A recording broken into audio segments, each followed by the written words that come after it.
Déjenme decirle, el tema de hoy no es un tema fácil, no es un tema sencillo. La palabra de Dios es sencilla. A veces sí, a veces no. Pablo, cuando le habla a una de las iglesias, en una de las cartas que escribe, le dice: yo no pude hablarles a vosotros como espirituales. Tuve que ir a los rudimentos, tuve que ir a darles leche y no les pude dar vianda. De manera que hay cosas en la palabra de Dios que son sencillas, hay cosas que son un poquito más complicadas, pero la palabra de Dios está hecha de esa forma, intencionalmente. Por eso es que Jesús dice, y los apóstoles dicen: al que oiga, entienda. ¿Es para todos la Biblia? Sí. ¿Es para todos la Biblia? No. ¿Por qué sí y por qué no? Porque es para todo el que esté dispuesto a abrir su corazón y dejar que el Espíritu Santo le hable. La cuestión es que el Espíritu Santo no solamente habla para darte información, para poner más contenido en tu cabeza. El Espíritu de Dios viene a tu vida y dice: Él enseñará, traerá lo mío y os lo hará saber, para que tú puedas conocer a Jesús de una forma mejor. Porque Jesús dice: esta es la vida eterna, que te conozcan a ti, el único Dios verdadero, y a Jesucristo, a quien has enviado. Quiere decir, a través del estudio de la palabra tenemos el conocimiento de Dios. Mi pregunta es: ¿algo de la palabra de Dios es menos importante que otro? No. Todo es importante. No tenemos la autorización de Dios para decir esto sí y esto no. De hecho, en el Antiguo Testamento, Dios le dice a Moisés: no te apartarás ni a la derecha ni a la izquierda. Ni a la derecha ni a la izquierda. ¿Qué quiere decir? Por el centro. Jesús, cuando habla en Apocalipsis, el último libro de la Biblia, dice: a cualquiera que quite algo de este libro, yo quitaré su nombre del libro de la vida. A cualquiera que ponga algo, que añada algo, yo pondré sobre él las plagas que están escritas en este libro. O sea, todas las cosas son importantes. Y en el capítulo 5 del Evangelio según San Mateo, Jesús dice: no penséis que he venido para abrogar la ley y los profetas. No he venido a abrogar, porque hasta que no pasen el cielo y la tierra, escuchen, hasta que pasen el cielo y la tierra, ni una jota ni una tilde perecerá de la ley, hasta que todo se haya cumplido. Séquese la hierba, marchítese la flor, pero la palabra del Dios nuestro, ¿qué cosa? Permanece para siempre. Y cuando Pablo le habla a Timoteo, le dice: y que desde la niñez has sabido las Escrituras. A veces nosotros pensamos, yo conozco personas que creen que el Antiguo Testamento era para los judíos y el Nuevo es para nosotros. Pero ¿saben que los apóstoles no tenían Nuevo Testamento? ¿Cuántos sabían que los apóstoles no tenían Nuevo Testamento? Quiere decir que cuando Pablo le habla a Timoteo y le dice: y desde la niñez tú has sabido las Escrituras, las cuales te pueden hacer sabio para salvación. ¿Dónde está descrita la salvación? ¿En el Nuevo Testamento? En el Nuevo Testamento está explicada de la forma en que todas las cosas escritas de las que Jesús habló se cumplieron en Cristo. Pero la salvación está explicada claramente en el Antiguo Testamento. Que los hombres torcieron las Escrituras, es verdad. Que los hombres pusieron sus tradiciones por encima de la palabra de Dios, es verdad. Pero eso no quiere decir que la palabra de Dios haya pasado ni una jota ni una tilde. Yo quiero decirte, viene una tormenta como nunca antes en la historia de la humanidad. Yo quiero pedirle, dije hoy que iba a durar hasta la 1, pero me dieron a la 1 a la 1:15. Estos 5 minutos que hablábamos cuentan. a las menos cuarto. Así que yo me voy a tomar hasta las y cuarto. ¿Está bien? A ver cuántos están de acuerdo. Tiene que ser unánime, si no, no puedo. Okay. ¿De acuerdo entonces? Okay. Ayer estaba en mi casa, o en camino a mi casa, y estaba hablando con un señor que estaba en un lugar donde yo estaba haciendo un delivery, estaba entregando algo, y él me dice: ayer aquí cayeron rayos y centellas, hubo una tormenta impresionante. Y yo recuerdo que yo estaba orando porque el techo de mi casa tenemos que hacerle nuevamente el tratamiento de impermeabilización, y yo decía: Señor, por favor, que no llueva en mi casa. Y saben, yo estuve parado en el techo de mi casa, y de mi casa, que no estaba lloviendo, veía a media milla, una milla, el cielo negro, negro, negro, y las centellas surcaban el cielo.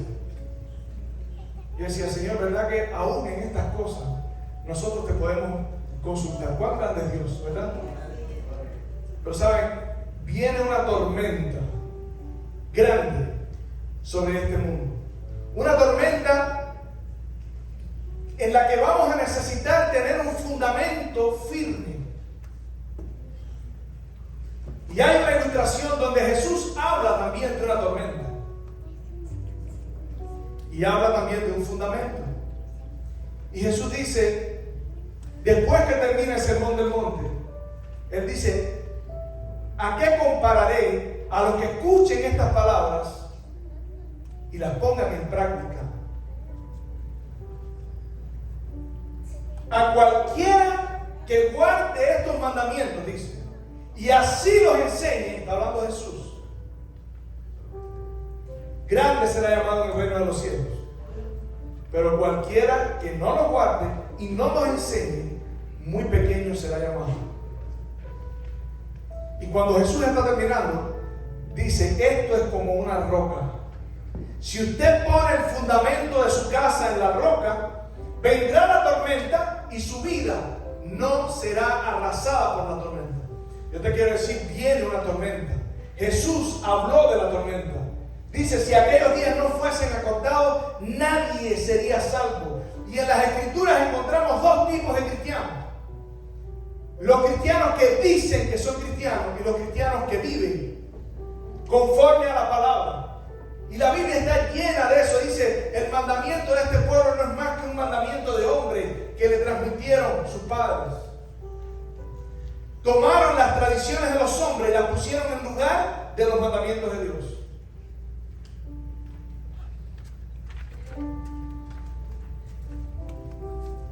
Vivimos en un conflicto en este mundo. Ese conflicto se va a arreciar en el tiempo del fin. ¿Y sabes por qué te estoy diciendo esto? Porque hoy que vivimos en tiempos de paz, es el tiempo para prepararse para ese momento. Y la Biblia dice que nosotros tenemos que prepararnos para el encuentro con nuestro Dios. Y hay varias ilustraciones aún dichas por Jesús, donde Él dice: en aquel día muchos me dirán: Señor, en tu nombre, en tu nombre. Y Jesús dice, y va a haber un grupo de personas que yo tendré que decirle: no te conozco. Apartados de mí, hacedores de maldad. El apóstol Juan dice: para que en aquel día no retrocedáis avergonzados en el día de la venida del Señor. Pablo dice: probaos si estáis en Cristo. De manera que no es suficiente decir: yo soy cristiano. ¿Cómo sé que yo soy cristiano? ¿Sabes por quién estás representado tú? Estás representado en la iglesia, en la Biblia, por la mujer. La mujer en la Biblia representa a la iglesia. En Mateo capítulo 25 hay una historia de 10 mujeres. 5 eran sensatas y 5 eran fatuas. ¿Cuál era la diferencia entre una y otra? No tenían aceite. ¿Qué representa el aceite? ¿Cuál es la función del Espíritu Santo? Lo acabo de decir: enseñarnos todas las cosas de Jesús. El apóstol Pedro dice: porque nunca la profecía vino por voluntad humana, sino que los santos hombres de Dios hablaron siendo inspirados por el Espíritu Santo. Quiere decir, para poder entender este libro, tú necesitas, primero, darle la oportunidad a Dios de que abra tu corazón. Y segundo, clamar a Dios para que el Espíritu Santo sea tu maestro. Yo siempre digo aquí, familia, no le presten atención a lo que yo digo. Anótenlo. Regístrenlo. Y hoy voy a hablar de Biblia. No sé si esto es una predicación o va a ser un estudio. Escriba. Sea como los bereanos. ¿Saben lo que hacían los bereanos? ¿Conocen los bereanos? Los bereanos era un grupo que cuando Pablo, eran de Berea, cristianos de Berea, por eso le llamaban bereanos.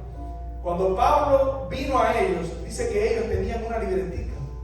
Yo estoy imaginando lo de la libretica, pero dice que ellos tomaron todas las cosas que Pablo dijo y fueron a ver si aquellas cosas eran así. Y por eso dice que ellos eran más nobles que los de Tesalónica.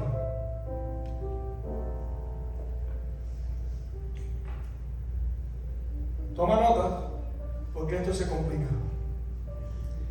Quiero decirte 2 versículos más. La Biblia dice: la palabra de Dios es viva y eficaz y más cortante que espada de doble filo, que penetra hasta el alma y parte los huesos y los tuétanos. ¿Duele una espada en tus huesos? Sí, duele. Pero dice que es viva y eficaz. Quiere decir, el Espíritu Santo viene y con la espada corta. La palabra de Dios es la espada de doble filo. Corta lo que no sirve. Corta lo malo, lo que está enfermo. Como cuando una persona tiene gangrena en un pie, se lo corta para que no muera. Y el otro texto está en Jeremías capítulo 23. Lean Jeremías capítulo 23. Jeremías dice: ay de los que endulzan sus lenguas. Ay de los que le ponen azuquita para que los demás puedan digerir. Hay de los que le quitan a la Escritura lo que la Escritura más quiere darnos para poder vencer en nuestra vida. Y entonces Jeremías dice: ¿no es mi palabra como fuego? ¿O como martillo que rompe la piedra? La palabra de Dios es viva y eficaz y más cortante que espada de doble filo. Yo quiero invitarte a buscar Apocalipsis, y aquí empezamos a buscar Apocalipsis. Si lo encuentras primero que yo, lo leo antes de encontrarlo en la Biblia, porque, o sea, no solamente este texto, sino todos los demás que voy a decir, para ahorrar el tiempo. Apocalipsis capítulo 7.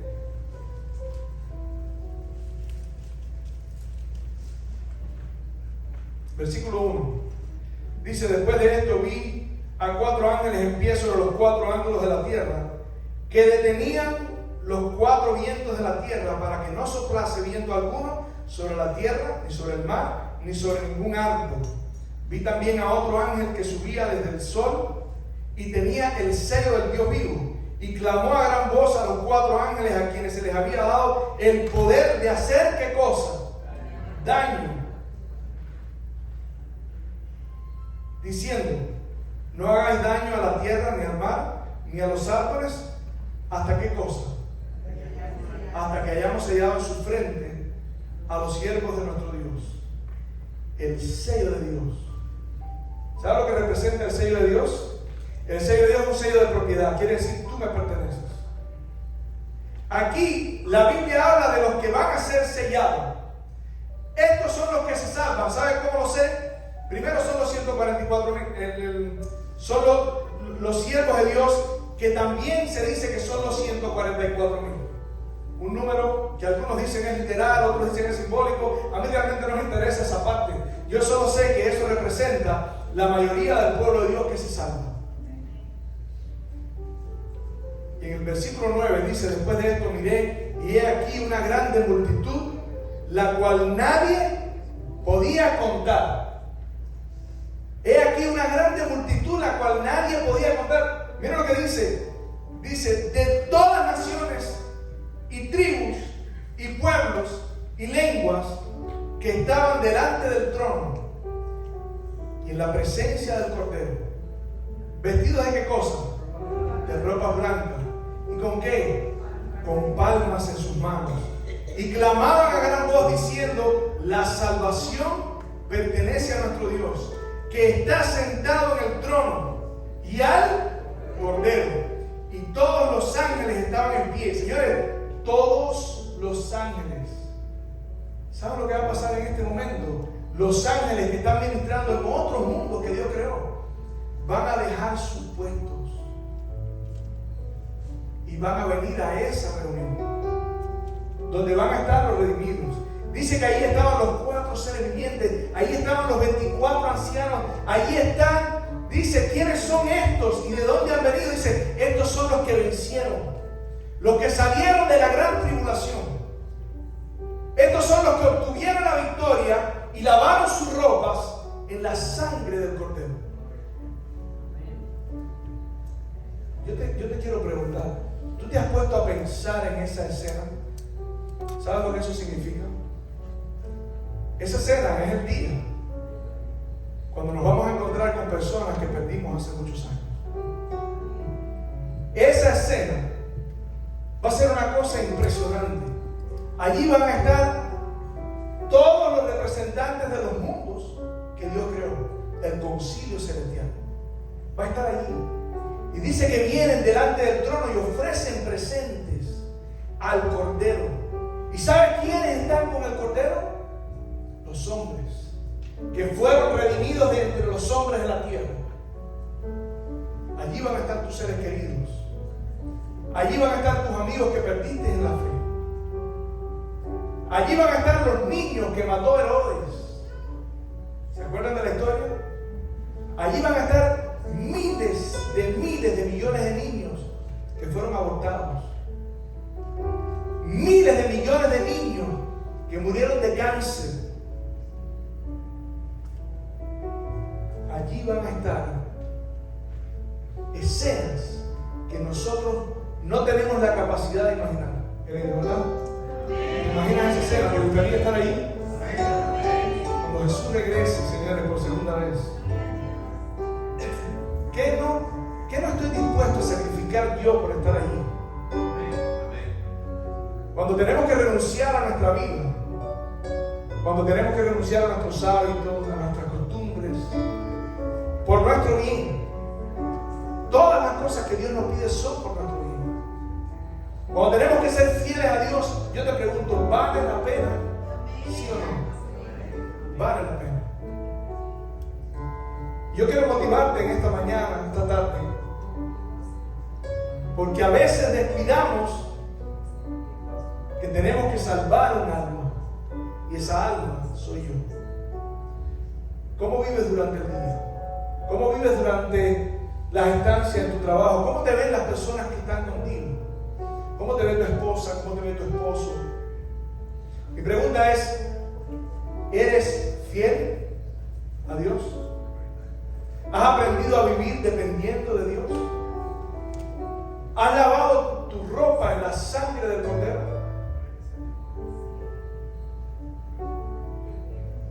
Ese es nuestro desafío. ¿Sabes por qué tenemos que lavar la sangre en la ropa del Cordero? En el capítulo 12 de Apocalipsis, allí volvemos a encontrar una referencia a lavar las ropas en la sangre del Cordero. Allí encontramos una referencia más a la victoria que sus hijos llegan a tener a causa de la sangre del Cordero. Y dice el versículo del capítulo 12, versículo 10, entonces oí una gran voz en el cielo que decía, ahora ha venido la salvación, el poder y el reino de nuestro Dios y la autoridad de su Cristo, porque ha sido lanzado fuera el acusador de nuestros hermanos, el que los acusaba delante de nuestro Dios día y noche. Y ahora miren qué hermoso. Y ellos le han vencido. ¿A quién? ¿A quién? Al dragón, la serpiente antigua que se llama Diablo y Satanás. Y ellos le han vencido por medio de la sangre del Cordero, pero también dice, y y de la palabra del testimonio de ellos, y menospreciaron sus vidas hasta la muerte. Por lo cual, alegraos cielos y los que moráis en ellos. Pero ahora dice: ay de los que moran sobre la tierra, porque el diablo ha descendido a vosotros sabiendo que le queda poco tiempo. Ayer estaba conversando con alguien y me estaba diciendo que nosotros realmente no tenemos tiempo para estudiar la Biblia. Para lo más importante de tu vida no tenemos tiempo. Tenemos tiempo para todo, pero no tenemos tiempo para lo más importante. Y Jesús pregunta: ¿de qué le vale al hombre ganar el mundo, quedar bien con todo el mundo, resolver todos los problemas, tener propiedades? Y abro paréntesis, yo no estoy en contra de tener propiedades, yo no estoy en contra de tener dinero. De hecho, la Biblia dice: Dios, tu Padre, es el que te da el poder para hacer las riquezas. Pero Jesús también dice: ten cuidado, no sea que te descuides, te desenfoques. En el capítulo 21 del Evangelio según San Lucas, en el versículo 34, Jesús manda una amonestación a sus discípulos. Fíjense, no se lo estaba diciendo al mundo, se lo estaba diciendo a sus discípulos. Versículo 33, Jesús dice: el cielo y la tierra pasarán, pero mis palabras no pasarán. Y agrega: mirad también por vosotros mismos, que vuestros corazones no se carguen de glotonería y embriaguez y de los afanes de esta vida, y venga de repente sobre quién. No le está hablando a los que iban a creer, aunque es también para nosotros, pero quiero decir, aún esos que estaban ahí con él, que estuvieron 3 años y medio, tenían que velar y orar en todo tiempo. Por eso es que estamos orando, por eso es que pusimos ese cartel ahí, por eso es que estamos orando por la mañana, por eso es que nos reunimos los miércoles para estudiar la Biblia, porque no tienes tiempo, pero tienes que tener un momento en tu vida en el que tú puedas ser expuesto a la palabra de Dios. No podemos dar por sentado que tenemos la salvación ganada. Quiero decirte, este texto dice: los afanes de la vida, y venga de repente sobre vosotros aquel día, porque como un lazo vendrá sobre todos los que habitan sobre la faz de toda la tierra. Velad pues, ¿cuándo? Velad pues, velad pues, más fuerte, velad pues en todo tiempo, orando que seáis tenidos por dignos de escapar de todas estas cosas que sobrevendrán y de estar en pie delante del Hijo del Hombre. Y hay otro versículo que dice: ¿quién podrá estar en pie?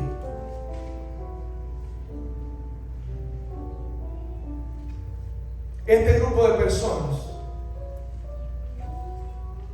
está representado en el capítulo 12 del libro de Apocalipsis. Y miren, yo tengo tanto contenido para decirles que una vez más, aquí en el púlpito, me doy cuenta de que no voy a poder cubrir eso. Voy a tratar de, en el tiempo que me queda, cubrir un poquito. Pero señores, mi deseo, cuando yo veo estas cosas, son tantos elementos, tantas cosas tan claras que están en la Biblia que yo puedo ver. Si yo las puedo ver, tú las puedes ver también. No hay ninguna diferencia entre tú y yo. Tú tienes 2 ojos, tienes 2 oídos, tienes una mente, tienes 2 brazos, y por sobre todas las cosas tienes la gracia de Dios que permite que el Espíritu de Dios hable a tu conciencia. Tú quieres ver un milagro en tu vida, estudia la palabra de Dios. Tú quieres ver un cambio en tu vida, entrégate a Cristo. ¿Qué cosa no soy capaz yo de entregar para poder estar ese día con Cristo?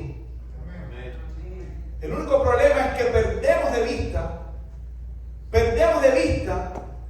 qué es lo que es importante. ¿Sabes por qué? Porque somos débiles. Tenemos una naturaleza dentro de nosotros que que nos arrastra. Y yo te quiero decir, eso viene de un lugar. Pero está tan bien ilustrado en la palabra de Dios que lo puedes palpar, lo puedes ver. Ustedes conocen la historia del pecado. Esa historia que algunos concluyen que es una fábula, pero que a lo largo de la Biblia se hace una realidad tan grande en nuestras vidas. En Apocalipsis, en el capítulo 12, tenemos una ilustración de una mujer que lucha con un dragón.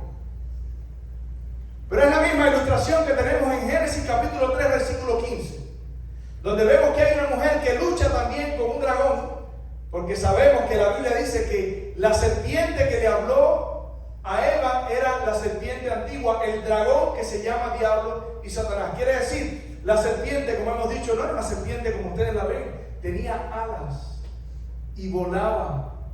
Por eso la sentencia dice: polvo comerás y te arrastrarás, porque no se arrastraba. ¿Cómo llegó al árbol? Pero vemos que en Génesis, la mujer que pasó perdió la batalla, fue vencida. Y el apóstol Pedro dice que aquel que es vencido, escuchen, es hecho esclavo del que lo venció. Quiere decir, allí sucedió un misterio. El misterio es que el hombre que era perfecto, el hombre que podía obedecer a Dios, perdió la capacidad de obedecer a Dios. Lo que para él antes era como respirar, como pestañear, era obedecer. Ahora, para el hombre lo que es como pestañear y como respirar es desobedecer. Yo estaba diciendo la semana pasada, estaba hablando con Lenín y con la esposa. Le estaba diciendo, Dios nos hizo libres, pero nos hizo tan libres que alguien tan libre como lo somos nosotros, con una naturaleza pecaminosa, es doblemente esclavo. Porque tú no tienes forma de controlar tu libertad. Y cuando tu libertad de forma natural escoge lo malo, entonces tú estás en problemas. Eres doblemente esclavo. Y la Biblia presenta la historia de la raza humana como una historia de esclavitud. Y por eso entonces en Génesis 3, capítulo 15, Dios le hace una promesa al hombre que es una sentencia para el diablo. Enemistad pondré entre ti y la mujer, entre tu simiente y la simiente suya. Esta te herirá en la cabeza y tú le herirás en el calcañar. ¿Quién es la simiente? Pablo dice, Cristo es la simiente. ¿Quién es la mujer? Simbólicamente representaba a la iglesia. Los descendientes de la mujer iban a ser esclavos del pecado. Pero en Génesis capítulo 3, versículo 15, Dios le está diciendo, te voy a capacitar. Escúchame bien, te voy a fortalecer. La forma, escuchen esto para que vean cuánto sentido tiene. La forma más sencilla de Dios hubiera sido quitar la ley. Ustedes saben que la ley existía antes del Sinaí. ¿Cuántos saben eso? Como la ley no estaba escrita en piedra, algunos piensan que la ley no existía. Pero yo te pregunto, antes de la ley, ¿por qué José dice, ¿cómo haría yo tan grande mal y pecaría contra mi Dios? Y Pablo en Romanos 7 dice, pues yo no sabría qué cosa es la codicia. Si la ley no dijera, no codiciarás. En Romanos capítulo 5, versículo 12 dice, porque antes de la ley había pecado. Pero donde no hay ley, no se inculpa de pecado. Y ahora Pablo dice, pero de todos modos, ellos murieron. Quiere decir que ellos recibieron el castigo por desobedecer la ley. Ama a Dios por sobre todas las cosas. Ama a tu prójimo como a ti mismo. Para Dios hubiera sido más fácil decirle al hombre, ven, entra al cielo así como estás. Por eso es que a veces pensamos que cuando Cristo vino, eliminó la ley. Pero si hubiera sido, si Dios hubiese podido eliminar la ley, Cristo no hubiese tenido que morir, porque Pablo dice que el poder del pecado es la ley. Y nosotros somos esclavos del pecado. Quiere decir, si Dios quita la ley, Cristo no necesita venir a morir. ¿Por qué tuvo que venir a morir Cristo? ¿Sabe ¿Saben por qué tuvo que venir a morir Cristo? Para pagar, así dice la Biblia, la penalidad de la ley. Quiere decir, la ley es quien dicta la penalidad. Si no hubiese ley, Cristo no hubiese tenido que morir. Pero Cristo viene y la familia, escúchenme de todo corazón, saquen un tiempo para estudiar estas cosas. Hoy ustedes hablaron del santuario. Cuando Dios mandó a construir el santuario, lo primero que mandó a construir, ¿qué cosa fue? Un tabernáculo para el arca. ¿Saben por qué? Porque frente al arca es que el pecador tenía que decir: ¿puedo guardar o no puedo guardar la ley? ¿Y quieres que te diga algo? No es posible. No es posible para ningún ser humano guardar la ley en la forma en que Adán la guardaba. No es posible. Olvídense de lo que cualquiera puede decir. No hay registro en la Biblia de alguien que haya vivido de esa forma. El único que vivió de esa forma se llama Jesucristo. Por eso el apóstol Pablo dice: no hay justo ni uno. Y Pablo no dice: bueno, tal vez en China hay alguien que yo no conozco. No, Pablo dice: no hay justo ni uno, no hay quien entienda. Todos se descarriaron, a una se hicieron inútiles. Veneno de áspides hay en su lengua y sus pies corren a derramar sangre. Quebranto y desventura hay en sus caminos y no conocieron caminos de paz. Por eso en el santuario, en el mismo trono de Dios, ¿sabe lo que Dios le dijo? Al pueblo: construye un santuario porque yo quiero habitar en medio de ti. ¿Sabes qué cosa era el santuario? El santuario era un símbolo del trono de Dios. ¿Tú quieres saber si el santuario era un símbolo del trono de Dios? Busca lo que está en el trono de Dios y busca lo que está en el santuario, en el lugar santísimo. Apocalipsis dice que en el trono de Dios está el arca del testimonio. Dice que él abrió y cuando vieron, allí estaba el testimonio, los 10 mandamientos. Entonces ahora el pecador tenía que venir a través del santuario. Tenía que estar en el lavacro, se lavaba, sacrificaba un cordero, pero el pecador no podía entrar en el santuario. Entraba el sumo sacerdote ¿con qué? Con la sangre de los machos cabríos. Escuchen esto, familia. Cuando Eva pecó, aparecieron dos cosas. Una, las obras de la ley, y otra, el guardar los mandamientos de Dios. Pero no es lo mismo, no. La ley, dice Pablo, fue dada a causa de las transgresiones. ¿Pero qué transgresiones si no había ley? ¿Sí se dan cuenta? Sí había una ley que se había pasado oralmente, de generación en generación. Pero la ley no se le dio solo al pueblo de Israel, porque la ley, las obras de la ley que justificaban al pecador, dice: el que haga estas cosas será justo por ellas. No está diciendo guarda el mandamiento de no matarás para que sea justo. Está diciendo que como tú transgredes el mandamiento, no tienes cómo llegar a resolver ese problema. Entonces, una de las obras de la ley era matar un corderito. Y ese cordero te hacía aparecer como justo delante de Dios. No es posible llegar a Dios sino a través de un mediador entre Dios y los hombres. Pero eso no quiere decir que nosotros tenemos que continuar viviendo en infidelidad a Dios. Dios te llamó, aunque tu obediencia no es una obediencia que tú puedes decir: Señor, yo cumplo aquí, mándame el regalo porque yo me lo merezco. Dios te dice: yo pongo lo que te falta. Te voy a capacitar. Enemistad pondré entre ti y la mujer, entre tu simiente y la simiente de ella. Voy a capacitarte, te voy a dar, dice Pedro, una naturaleza divina.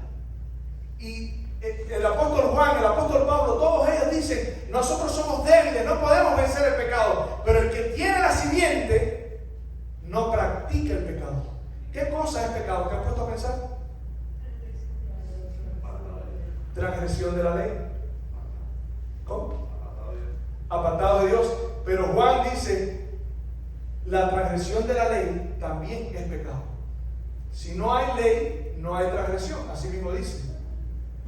Entonces, Dios tuvo que hacer un sacrificio infinito. Como dice el apóstol Judas, no para andar livianamente, para hacer un libertinaje de la gracia. Pablo le dice a Timoteo: a Tito, le dice, porque la gracia de Dios se ha manifestado. ¿Cómo se manifestó? Dice, enseñándonos que vivamos abandonando el pecado. Toda la Escritura dice, abandona el pecado. El apóstol Pablo dice, ¿pecaremos porque no estamos bajo la ley? En ninguna manera. Si las cosas que destruí, las mismas reconstruyo. ¿Sabes por qué estoy diciendo esto de la ley? Porque en el tiempo del fin vamos a tener que demostrar. Nos va a llegar la oportunidad de decir a quién vamos a servir. Y aquí nosotros encontramos una mujer que está vestida del sol. ¿Saben lo que es la vestimenta del sol? Estudiando esto descubrí. La vestimenta del sol no solamente representa la justicia de Cristo, representa la esperanza de la iglesia en la segunda venida de Cristo. La iglesia espera que el lucero de la mañana renazca en ella.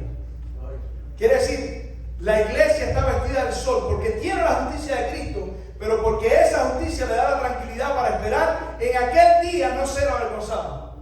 Pero también tiene 2 estrellas en una corona. ¿Qué cosas son las 2 estrellas? La enseñanza de los apóstoles, los 12 apóstoles. Pero tiene un detalle interesante. Tiene debajo de sus pies algo. ¿Qué es lo que tiene debajo de sus pies?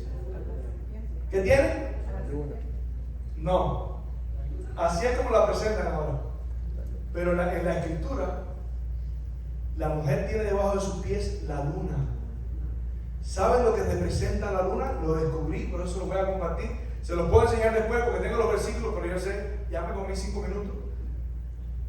Familia, la luna representa la ley de Dios. La ley de Dios, escúchame. El fundamento del trono de Dios, ¿sabes cuál es? La ley de Dios. Tú dices, pero no es el amor. Sí, por eso Jesús dice, si me amáis, guardad mis mandamientos. Yo he guardado los mandamientos de mi Padre, por eso permanezco en su amor. Este es el resumen de la ley: amarás a tu prójimo como a ti mismo y amarás a Dios por sobre todas las cosas. El fundamento de la iglesia es la ley de Dios. La gracia de Cristo se manifestó para que nosotros, que no podíamos obedecer, ahora podamos tener el poder para obedecer. Dios pudo haber quitado la ley por completo antes de que Cristo muriese. ¿Y saben lo que dice Proverbios 23:6? Proverbios 6:23. Dice que el mandamiento es luz. ¿Cómo dice? El mandamiento es luz. Lean el texto para que vean. ¿Saben lo que dice el apóstol Pedro? El apóstol Pedro habla de algo similar a lo de la mujer. Dice, tenemos la palabra profética más segura, a la cual hacéis bien estar atentos como una antorcha que alumbra en lugar oscuro. ¿Qué es lo que hace la luna? Alumbra en un lugar oscuro. Por eso David dice, lámpara es a mis pies tu palabra y lumbrera a mi camino. Ahora, ¿qué cosa es la palabra? ¿A qué palabra se está refiriendo David? Ustedes saben que los 10 mandamientos le decían las 10 palabras. David, cuando dice lámpara es a mis pies tu palabra, está hablando de los 10 mandamientos de Dios. ¿Quieres que te lo enseñe? Porque tú puedes decir, estás interpretando eso a tu gusto. Salmos capítulo 119. Lámpara es a mis pies tu palabra y lumbrera a mi camino. Juré y ratifiqué que guardaré ¿qué? Tus justos juicios. Versículo 97. Allá estábamos en el 105. Voy a regresar un poquito para saber de qué estaba hablando David. Oh, cuánto amo yo. Oh, cuánto amo yo ¿qué? Tu ley. Todo el día es ella mi meditación. Te pregunto, ¿es la ley una carga? No. La carga es el pecado que tenemos dentro de nosotros. Por eso es que Dios manda refuerzo. El poder de Dios para santificar tu vida, para cambiar tu vida, para darte el poder para obedecer. Dice el versículo 97, 98, me has hecho más sabio que mis enemigos. ¿Con qué? Con tus mandamientos, porque siempre están conmigo. Más que todos mis enseñadores he entendido, porque tus testimonios son mi meditación. Más que los viejos he entendido, porque he guardado tus mandamientos. De todo mal camino contuve mis pies para guardar tu palabra. Otra vez fuerte, los mandamientos es la palabra. No me aparté de tu juicio, porque tú me enseñaste. Cuán dulces son a mi paladar tus palabras, más que la miel en mi boca. De tus mandamientos he adquirido inteligencia. Por tanto, he aborrecido todo camino de mentira. Y entonces dice, lámpara es a mis pies, ¿qué? Tu ley. Lámparas a mis pies, tu ley. ¿Quieres que te ponga unos ejemplos rapidito? Aquí en Apocalipsis tenemos otra mujer. Ustedes saben que la mujer es la iglesia. Esa mujer, cuando tengan una oportunidad, analicen su vestimenta. Su vestimenta, esa mujer dice que está vestida como una ramera. Pero en su vestimenta tiene toda la vestimenta sacerdotal de los sacerdotes del Antiguo Testamento, menos el azul. El azul representa los mandamientos de Dios. Números capítulo 15, versículo 38. Dice, háganse flecos en sus lados, azules, para que cuando ustedes los vean, dice, se acuerden de los mandamientos de Dios. ¿Qué tiene que ver el azul con los mandamientos de Dios? Éxodo capítulo 24, busquen Éxodo 24, ahora no, anótenlo. Éxodo 24, cuando Dios se le aparece al pueblo, ¿saben lo que dice? Que debajo de sus pies, ¿dónde? En el fundamento de Dios había un embaldosado de zafiro. ¿De qué color es el zafiro? Azul. Probablemente los 10 mandamientos que Moisés rompió eran de zafiro. Y si usted pregunta a un judío, usted puede confirmar eso. Por eso es que Dios le dice, háganse flecos azules, para que cada vez que los vean, se acuerden de los mandamientos de Dios. La ley en el santuario se cubría cuando la transportaban con un manto azul. Quiere decir, la iglesia tiene debajo de sus pies, la iglesia pura, como su fundamento, los mandamientos de Dios. La iglesia prostituta no tiene la ley de Dios. Miren, cuando ustedes leen las mercaderías que hace la iglesia prostituta, dice que ella comercia, hace comercio. Como dice el apóstol Pedro, harán mercadería de vosotros. Dice, nadie compra ya sus mercaderías. ¿Cuáles eran las mercaderías? Léalo cuando tengan una oportunidad. Apocalipsis 18, perlas, pieles, todos los materiales del santuario. Yo lo tengo ahí en Éxodo capítulo 26 y Éxodo capítulo 28. Ustedes pueden ver cómo eso eran los materiales. Quiere decir, hay una iglesia, lean Apocalipsis capítulo 17, versículo 5. Dice, y debajo de ella tiene un nombre, un misterio. ¿Cuál es el misterio? El misterio es que la iglesia se dejó corromper. Y en el versículo arriba, el versículo 6, Juan se asombra. Y el ángel le dice, ¿por qué te asombras? No te asombres. ¿Saben por qué se asombra? Porque ahora ve que la misma mujer que era santa, ahora se prostituyó. La iglesia de Cristo, que era santa, la iglesia apostólica, al pasar el tiempo se prostituyó. Isaías capítulo 1, versículo 21 dice, ¿cómo te convertiste en ramera? Por eso él se asombra. Por eso es que Jesús está diciendo, preocúpate de tú no estar en esa categoría. Por eso es que Dios le dice a su pueblo que está dentro de Babilonia, salid de medio de ella, pueblo mío. Y dice que ella es la madre de la ramera. Quiere decir, hay otras rameras también. Las mujeres en la iglesia, en la Biblia, son las iglesias. Y hay un texto en Isaías capítulo 4, versículo 1, que dice, en aquel día 7 mujeres echarán mano de un solo hombre y le dirán, nosotras comeremos a nuestro pan y nos vestiremos nuestra ropa, solamente queremos llamarnos cristianos. Dice así. Y termino con este versículo. Comentando ese texto, en Mateo capítulo 7, versículo 21, dice, no queremos tu palabra, no queremos el pan, no queremos la ropa, no queremos la vestimenta del sol, solamente queremos llamarnos cristianos. ¿Quién sabe si realmente tú eres cristiano? ¿Tú quieres saber si tú eres cristiano? Toma la Biblia, no confíes ni en tu propio juicio y lee y di, esto no lo estoy haciendo.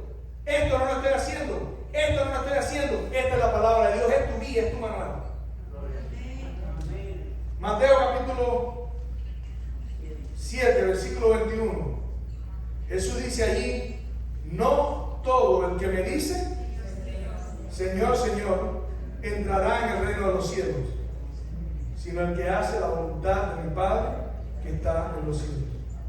En aquel día, muchos me dirán, Señor, Señor, ¿no profetizamos en qué? ¿Qué decía la profecía de Isaías 4? Solamente queremos llevar tu nombre. Y Jesús dice, no es llevar mi nombre, es vivir mi nombre. Jesús dice, ¿por qué me llamas Señor, Señor? Y no haces lo que te digo. ¿Y quieres que te diga algo? El último versículo, mira lo que dice Isaías capítulo 21. El 23 dice, entonces les declararé, nunca os conocí, apartados de mí. ¿Qué dice en español? ¿Qué dice en español? ¿Sabe lo que dice en inglés? Lawless people. Gente sin ley. Gente sin ley. Por eso es que Apocalipsis 14, en el versículo 12, en el capítulo 12 de Apocalipsis, cada vez que hago esto que acabo de hacer, mi mujer me dice, ya dijiste que ibas a terminar y no termino. Así que espero que ya no vea esta parte. Yo lo edito después. Apocalipsis capítulo 12, 2 versículos más. El versículo 17 está hablando del conflicto entre la mujer y el dragón. Dice, entonces el dragón se llenó de ira y se fue a hacer guerra ¿contra quién? Contra el resto de la descendencia de quién? De la mujer. ¿Quiénes son? Los que guardan los mandamientos de Dios y tienen el testimonio de Jesucristo. ¿Qué cosa es guardar los mandamientos de Dios y tener el testimonio de Jesucristo? Malaquías capítulo 4. Malaquías dice, acuérdate de la ley de mi siervo ¿quién? Moisés. Y después dice, he aquí yo os envío al profeta Elías. ¿Qué está diciendo? La ley y los profetas.